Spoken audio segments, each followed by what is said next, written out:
والد جب باعث درد بن جائے تو مرض لا علاج بن جاتا ہے۔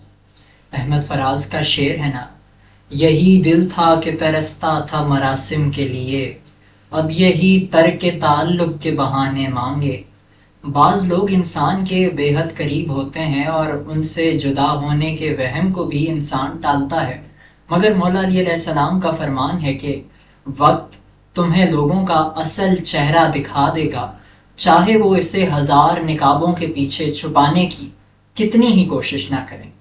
اور وقت ہی کے ساتھ انسان جو پہلے ہمیشہ ساتھ رہنے کی دعا کرتا تھا، کہنے لگتا ہے دعاؤں میں کہ بڑھتے بڑھتے یہ درد اب دوا بن جائے۔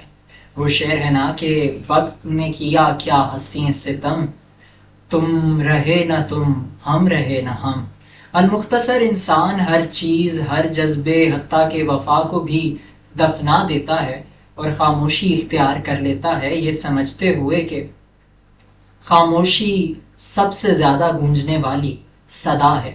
ظاہری طور پہ تو تعلق ختم دکھائی دیتا ہے، مگر ایک جہد مسلسل دل و دماغ میں جاری رہتی ہے کہ کبھی تو سامنے والے کو بھی احساس ہوگا، کیونکہ احساس ہی کسی بھی رشتے کی بنیاد ہوتی ہے۔ مگر جانے والے بے قدروں سے خدا احساس کی دولت چھین لیتا ہے۔